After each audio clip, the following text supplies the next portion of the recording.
I have thought time and time again about if I would ever have this conversation aloud or right.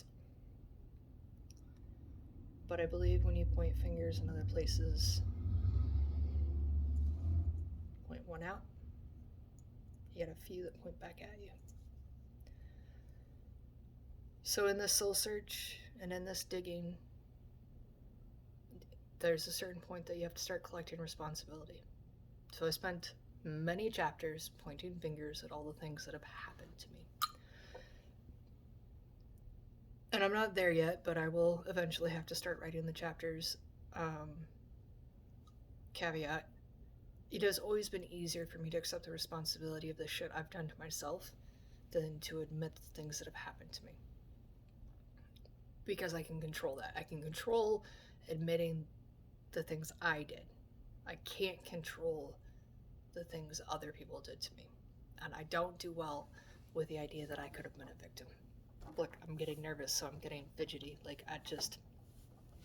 That makes me real uncomfortable. So, that being said, um, if I were to write tomorrow, the things that I would be writing is about miracles and about rock bottom. And rock bottom, I think, looks different for a lot of people. There are some people that I think should just crash and burn and hit fucking rock bottom so that they can understand that it sucks. But there's some freedom in it. Because once you hit rock bottom, the only thing you can do is go up. Once you've fucked up everything around you and you have nothing left, there's a freedom to that. And quite frankly, once you've done it once, you lose a lot of fear to do other things. And the idea of failure becomes very different. The easy example I have is I remember when I was coming down, begging and praying, I'll do anything to never feel this again. Do anything to never feel this again. And I don't think I've ever watched a movie or a show that actually properly shows what coming down felt like to me. Each person's going to be their own because drugs are their own concoctions. Um, but the courage it took to walk away from the life path I was on. And yeah, I say courage because it was a whole lot easier to do drugs than it was to walk away from it. See, that's the thing with addiction. It's easier to. You don't think about it as a case of courage. You just look at what's easier. And you're not in your right frame of mind. So when we speak of people that are addicts, if they are still actively an addict, you're basically talking about a crazy person because they're not in their right frame of mind. Because if they were, they wouldn't be doing it. So on day 3, when I was starting to come out of it and starting to feel kind of human, I made a promise to myself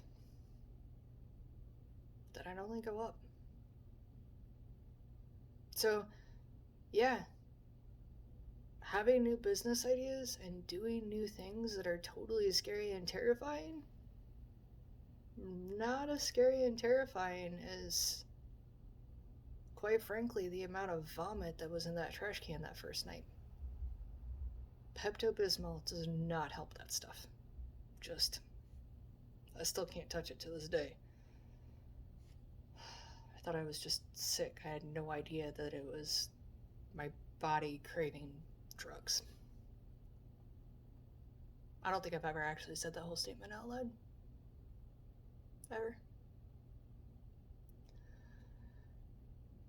And I wasn't even in it that long. It was a short period in time, but I go big. When I say go big or go home, I did both. I went big and then had to ask my mama to come home. I like to do both sides of the coin. You're welcome. But I've done a lot of things to myself and to other people. You see, there's a chapter I wrote about having bullies and what they did to me. Flip side of that is I'm gonna have to write a chapter about being a bully.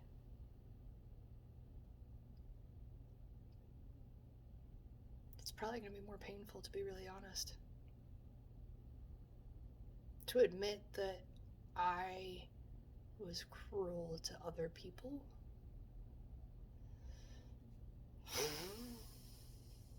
That sucks. To admit that I'm the one that got one of my friends started on drugs. That's not fun either. And see, even when I say these things, I want to give you all the justifications about how they're all okay now, but that's not the point. Accepting responsibility is accepting responsibility. And acknowledging that they're not okay. P.S. No, my friend's not hooked on drugs anymore. And no, I'm not a bully anymore. The number one thing you can do for your actions is to change them. And they don't happen overnight, and they don't happen without help. So that leads me to my next conversation. If you don't know if you need help, ask for it. If you don't know if you're the villain, ask somebody that is well credentialed and that you trust to walk you through it. Tonight I had a very honest conversation with my therapist about two things.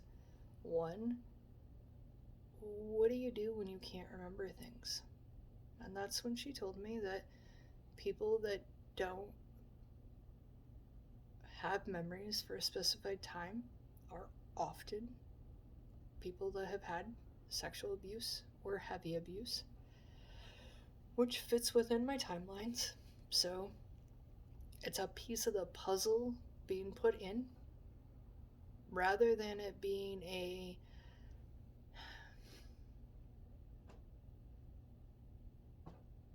I don't know what the word is that I want to look for. Rather than it being something that was done to me to not have those memories, it feels like another piece of the puzzle coming together. And the situation that I had to bring up is that I live in fear that when I was a child, I passed on that sexual abuse. And there's a lot of shame with that. That I could hurt somebody at the level that I was hurt. So that is where some of my fear of being my abuser has come from. And so she walked me through it very honestly. And at the end of it, she asked me, "Are you him? You've told me the stories. You've told me how there might be similarities because I don't have full memories. Now, are you him?"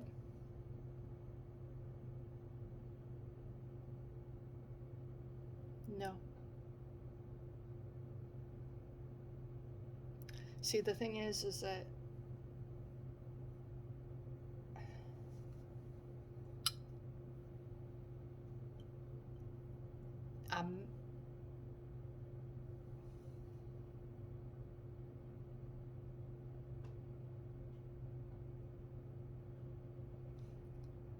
I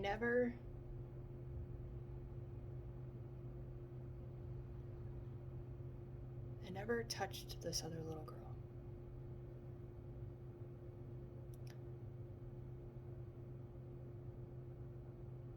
But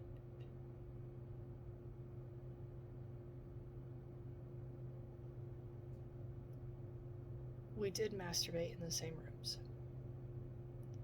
And I always felt an immense amount of shame.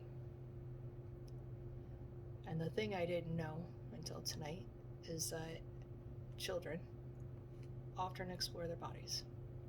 And they often masturbate. That's normal.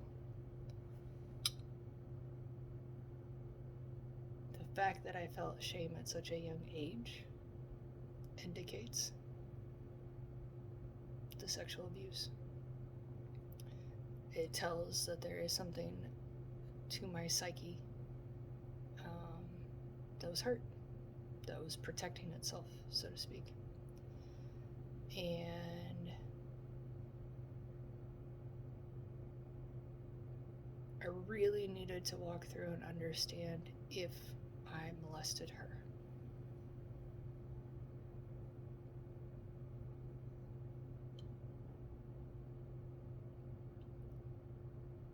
Did I intentionally hurt her?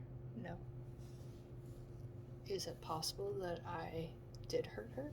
Absolutely. I will be writing this person.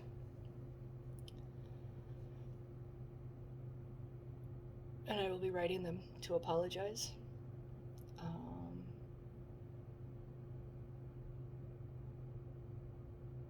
Because whether my intention was there or not, I know better now. And part of healing and a journey is understanding that the difference between my abuser and I is that I have remorse. And I have understanding that even though you don't know better, doesn't make it okay. And I have understanding now that monkey see, monkey do. I couldn't have known otherwise.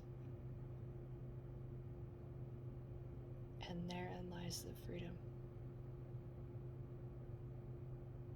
See, I didn't know that sexual abuse victims had those traits. I didn't know that the behaviors I had as a kid were signs of something wrong. And I share this story because I won't write it in a book.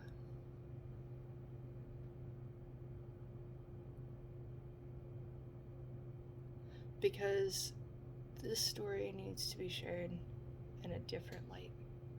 And it's from a space of hopefully someone has a child inside that needs to hear.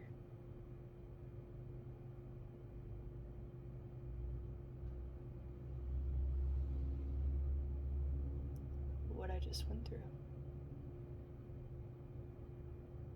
What I went through in the story, not what I just went through, but I hope I have the courage to post this someday. Because this session tonight was very healing for me with the therapist. Jessica, I will forever be grateful for the space you have created.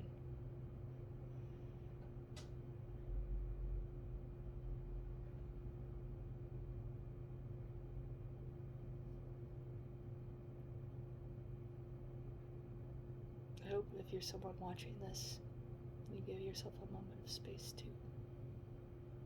And time. Give yourself the gift of time. Because trauma never happens in an instant, which means you can't fix it in an instant. Love and light.